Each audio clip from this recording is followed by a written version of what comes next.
Hello again, students. This is Heather Hammond-Williams. I wanted to break down what I mean by the format of your health safety observation projects. So when you go in, you would click Assignments.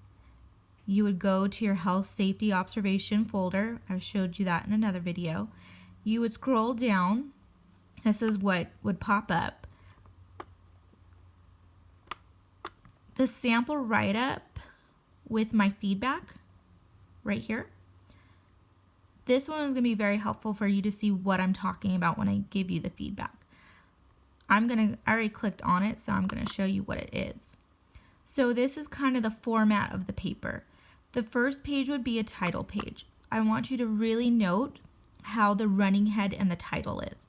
So running has a capital R, head does not. You're going to have the colon, and then health draft, if we're talking about the draft, that's the title, and that would be capitalized. You also would have your page number.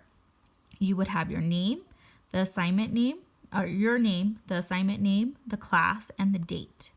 That would be needed for the title page. Now, the next important thing is your what we call a header. A header needs to be in all capital letters as your title. So if you're calling this your health draft, we're going to talk about the health draft. It would be health draft. If you're going to change it to maybe your safety draft, you would do safety draft. Maybe you're going to put health midterm. Maybe you're going to put safety final. These need to be all capital letters. You would have your page number would be over here. The first thing you need to do is state what regulation you're talking about. So I have assigned ones. You can't make them up.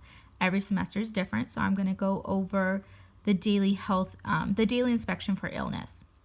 So the first thing when I'm talking about the format is your Title 22.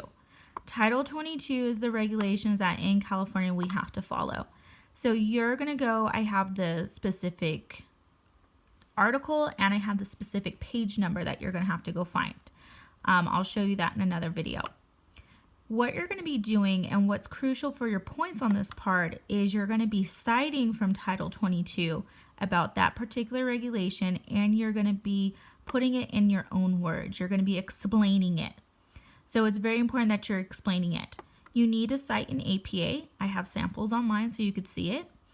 Also, you really need to explain, and you cannot cite back to back. Back to back means you're just having like a series of citing. You need to explain these. You also really need to consider not having a long citation. So I had students before put like almost a whole paragraph in a cite. And you can't do that. You need to go maybe 1 or 2 sentences long because you need to really be using your own words. Also, you can paraphrase, which you would still cite. So that would be your Title 22 part of this format. The next step you would go to is the textbook.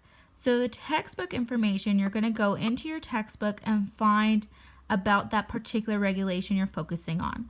So this one is looking at the daily inspection. So this is kind of your daily health check. You're going to see what the textbook says about that, and you're going to cite an APA. You're also going to explain this too. The important things about this is that sometimes the textbook and Title 22 do not say the same things, or they give you different formatting. So sometimes the textbook will give you more information about that regulation, more in depth, and sometimes it contradicts what Title 22 says. In California, however, we have to use what Title 22 says. The textbook is a general book for the whole country.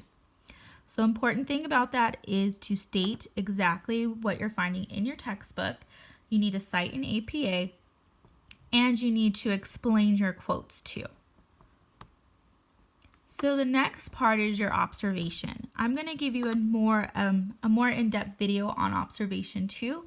But your observation needs to be descriptive. You need to say exactly what you've seen. You need to say where you've seen it at, like where you're citing, where you're visiting your site at. And it needs to focus on that regulation. I'm not saying, oh, at 9:30, I walked into the door, I went to the right room. That's not what we're talking about. You need to focus on exactly what the observation is for that regulation.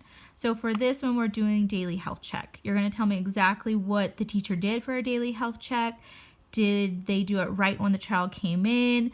Were the parents present? What were they looking for? I want descriptions. I want details. Did they ask questions?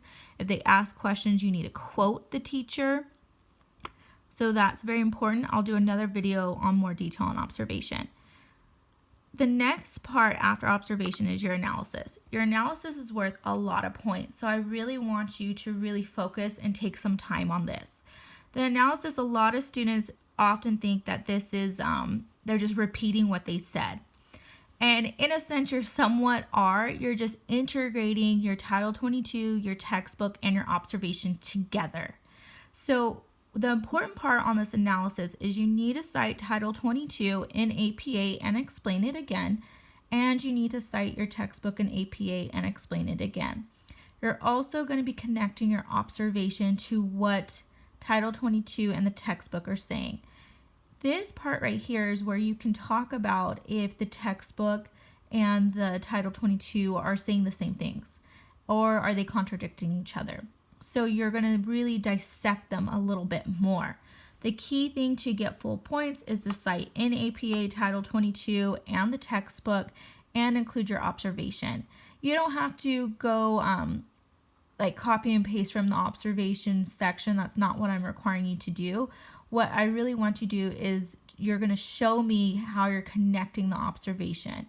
So if you're talking about the daily health check, like in this one, you're going to talk about the teachers did perform a daily health check as soon as the children walked in, or maybe they didn't, and you're going to talk about that too, and you're going to say what they said. You're going to give me descriptions. Descriptions are very important. So exactly what happened, I want information. This student did a very good job on it, so you could go look at theirs to get some help. Then the next part is the recommendations. So the recommendations, this is very important. Students sometimes miss points on this, which can be somewhat easy points. So maybe you're at a center that's really great and you don't have any recommendations. However, you can't tell me, no recommendations, this place is great. You need to explain to me why this place is great. Pull in the observation, really give me observation material about why you don't need a recommendation. But let's say they do need a recommendation. So with daily health check, maybe they're not checking the children as soon as they walk in the door. Some centers will require the child to not even come into the room until they do the daily health check. Every center does this differently. Maybe the center waits about, the children, they come and play a little bit, and then about 10 minutes, and the teachers come check. Maybe your recommendation is to have the teachers complete it as soon as the children come in. It's open to your own interpretation as long as you're focusing on that regulation.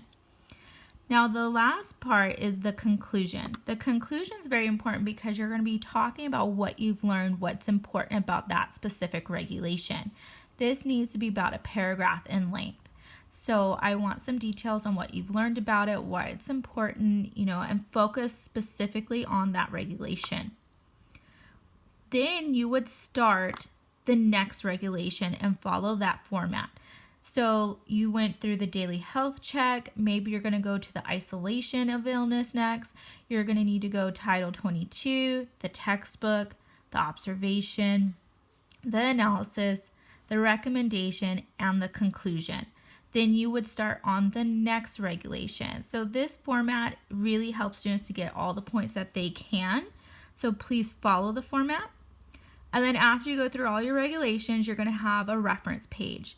Your reference page needs to be in APA, which means that you need to cite every regulation that you did, and you have to have the textbook. These are very important to be in alphabetical order too, so please pay note to that. So this is what I'm talking about with the format. If you have any questions, please send me a message.